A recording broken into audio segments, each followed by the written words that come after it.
Assalamu alaikum Kırgızstandықтар, Россияда эмгек кылып жүргөндөр, Европа, Америка, Турцияда жүргөндөр, жердештер. Assalamu alaikum. Бардыңар тинсиңарбы, амансыңарбы? Алла Таала бардыңар үй бүлөңөргө тынчтык, бактылуулук, жакшылык берсин. Амин. Азыр новостьты көрүп аябай мындай, как сказать, сүйүндүм, Аллага шүгүр дейт. Садыр Нуркожоевич неде сүйлөгөнү көрүп,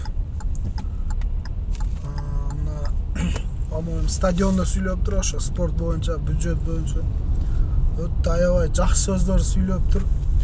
Кудай буюрса, көбүрөөк дуба кылайлык президентибиз Садыр Жапаров Нуркожоевич, Камчыбек Ташиев Кыдыршаевичтин кылып аткан эмгектери эл үчүн болуп атат. Кудай буюрса, көбүрөөк дуба кылайлык. Кыргызстан өнүгүп өсүш керек.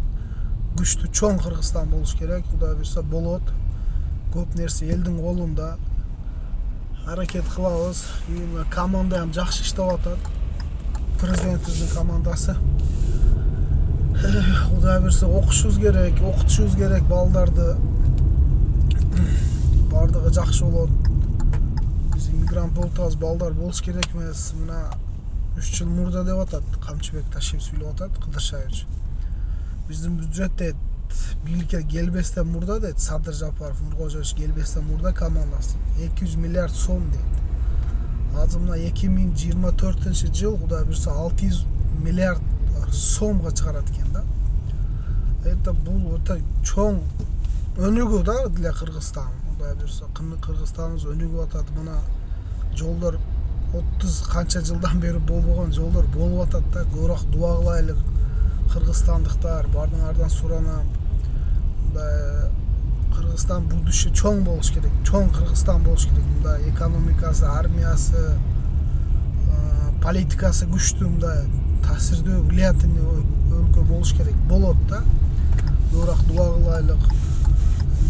Биз мусулманбыз, алхамдулилла. Мында канча көп дуба кылып, Алла Таала бизге мусулман дини берген. Кыргызстан эли мусулман көбү. Дуба кылсак бардыгы жакшы болот. Самый главный адалеттүү башталды да. Адалеттүүлүк күчтүү орноп атат. Мына инвесторлор келип жакшылыкты сүйлөп атат Кыргызстанда. Ийгилик биз үчүн. Пикириңерге комментарийга пикириңерди жазгыла, каналыбызга катталгыла. Эсин ито сүйлөгөн болсом кечирип коесуңар, тынч болгула.